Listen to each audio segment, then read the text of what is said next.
Ada handphone di kepala saya. Setiap malam, setiap kali saya membuka buku-buku itu,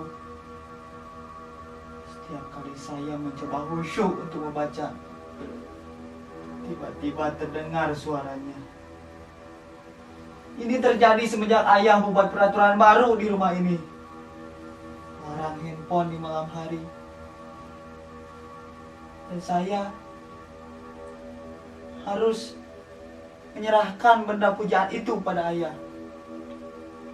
Maka saya akan duduk di bangku itu, menghadapi buku-buku yang bisu dan tak asik itu, sampai saya tertidur. Ayah dan ibu, mereka seperti tentara jaga malam, akan datang ke kamar ini setiap 1 jam sekali, memastikan bahwa saya masih membaca sebelum pukul 10 atau 11 malam, waktu saya untuk tidur.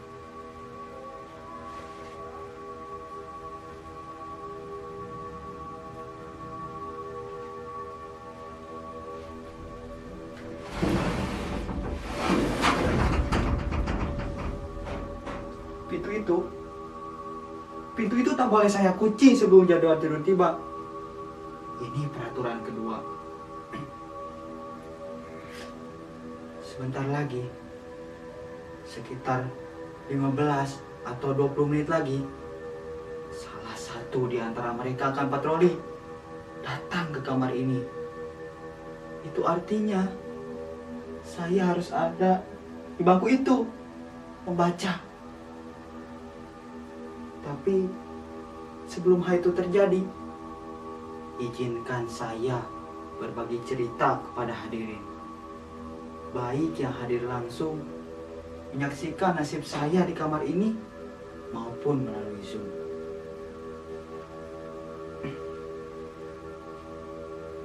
Saya sendiri bukannya tak berusaha, bahkan segala daya upaya sudah saya kerahkan untuk bisa membaca dengan khusyuk dan bahagia. Saya juga sudah memotivasi diri dengan berbagai nasihat yang saya ingat. Kata-kata mutiara, semboyan, pepatah, pantun, yaya penyemangat belajar, hingga kritik tajam para pakar mengenai bahaya kecanduan handphone. Tetapi herannya, hal-hal yang biasa dipakai orang untuk memotivasi diri tak juga membesarkan semangat dan gairah saya untuk membaca. Kalaupun berhasil, hanya bertahan 10 atau 15 menit saja, lalu menguap lagi.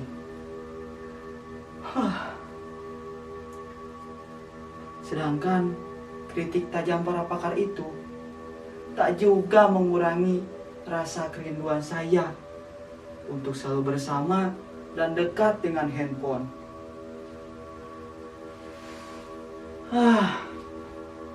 Kalau saja mengubah diri bisa dilakukan serenyah ceramahnya Mario Teguh, mungkin saya tak akan menderita begini lagi.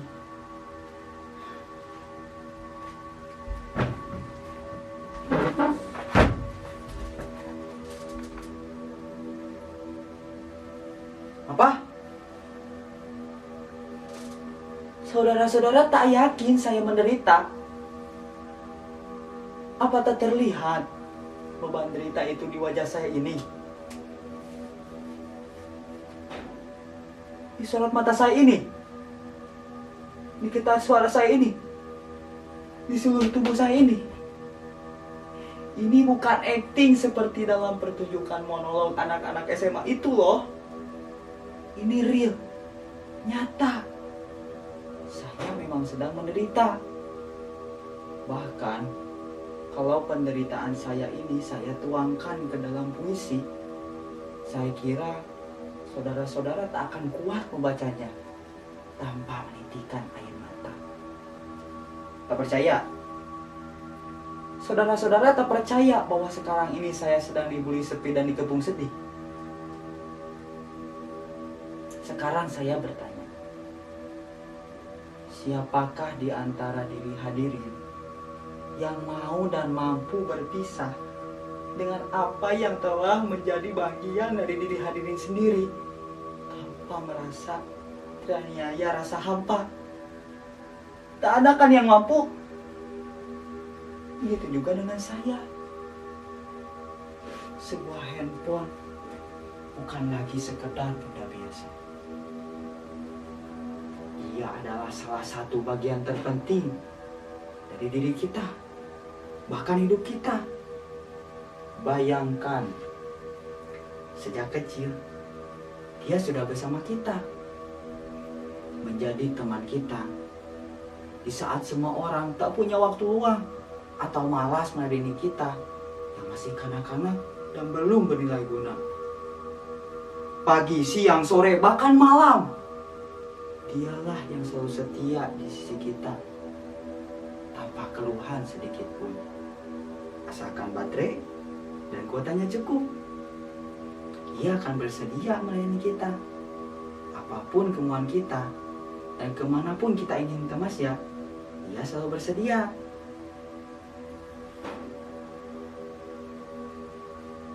Bahkan, ia telah menyimpan nama kita dan seluruh memori kita ke dalam dirinya. Dan kita telah menyimpan password dan kunci pembuka dirinya dalam benak kita. Sungguh simbiosis yang sangat romantis dan intim, bukan? Bahkan, kita bisa lebih dekat dan nyaman dengan dirinya daripada dengan sesama kita. Itulah mengapa berpisah dengan dirinya, meski cuma saban malam, seperti melewati bertahun-tahun kesepian. Oh handphoneku, betapa berat dan panjang jalan yang harus ku tempuh untuk kembali bersamamu. Sejak pertama saya mengerti membaca dan menulis, saya sudah menuliskan nama saya ke dalam dirinya.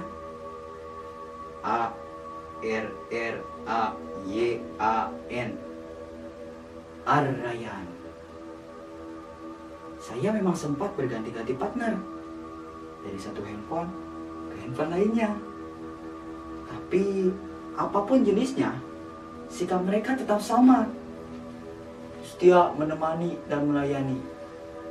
Bahkan semakin istimewa, maka semakin besar kemampuan mereka untuk melayani kita. Coba bandingkan kesetiaan dan konsistensi mereka terhadap kita. Berganti partner, berganti pula sikap dan kebiasaannya. Apalagi pergantian pimpinan. Bisa semakin baik atau semakin anjlok mutunya. Maaf, saya agak ngelantur nih. Maklumlah, orang kalau lagi diterkam sepi dan rindu, suka melayang kemana-mana pikirannya. Jadi, bagaimana sekarang? Sudah cukup jelas bahwa saya sedang menderita. Saya menderita bukan karena berpisah dengan dirinya saja, tapi saya dihadapkan oleh dua keadaan secara bersamaan. Di satu sisi, Saya tahu ayah dan ibu bertujuan baik. Ia ingin saya punya prestasi dan maju di bidang studi. Karena itu, mereka membuat peraturan 12 jam tanpa handphone di malam hari. Tapi di sisi lain, seluruh diri saya, kesadaran saya, jiwa saya sudah hidup sejak kecil. Bahkan ada dia di sisi saya. Bahkan sebelum ada peraturan seperti itu, saya sudah terbiasa tidur dan dia rebah di dada saya atau persis di sisi saya. Jadi bagaimana mungkin bisa melewati hari tanpa dia meski sesaat?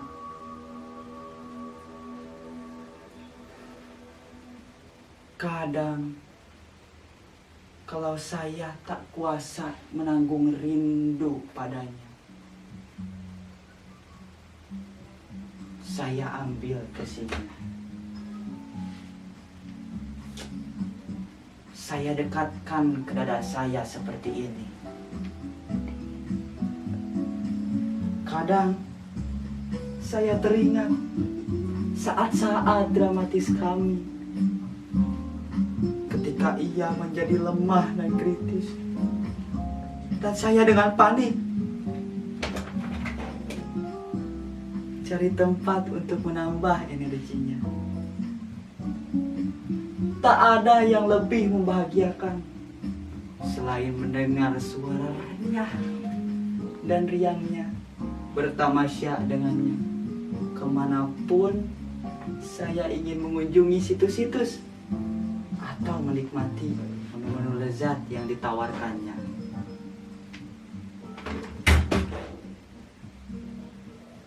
Ia telah membuat hidup kita menjadi amat mudah, simple, lebih cepat.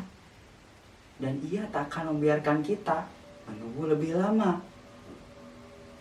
Ia bisa membahagiakan kita tepat di saat kita menginginkannya. Ia memberitahu kita apa saja dengan cepat dan lengkap, tanpa perlu kita mengerahkan tenaga. Bahkan kini, ia memiliki banyak sarana yang bisa menjamin kita dalam tempo yang sesingkat-singkatnya. Jadi, bagaimana bisa saya bersabar berlama-lama dengan buku-buku yang bisu itu? Itu sangat menghabiskan banyak waktu, tenaga, dan pikiran. Sementara itu, kita hidup di masa yang sangat bergantung pada kecepatan dan keringkasan. Siapa yang tidak bisa cepat dan ringkas akan ditinggalkan, akan menjadi fosil penghuni museum peradaban.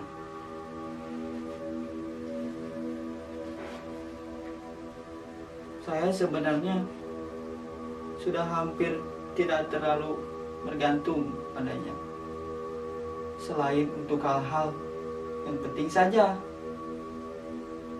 Tapi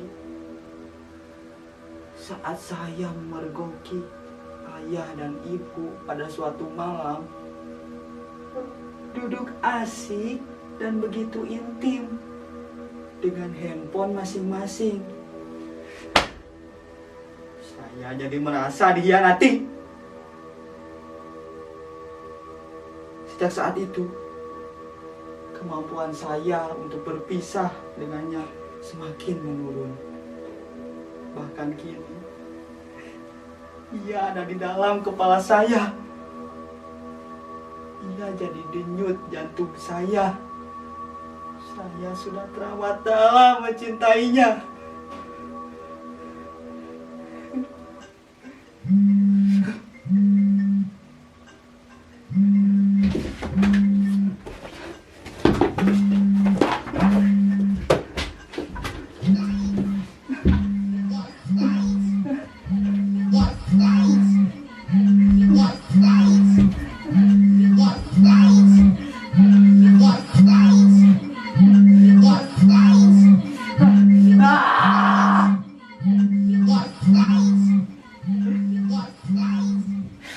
terlalu dalam.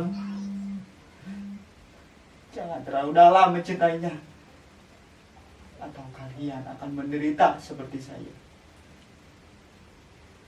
Arayan, ada apa nak?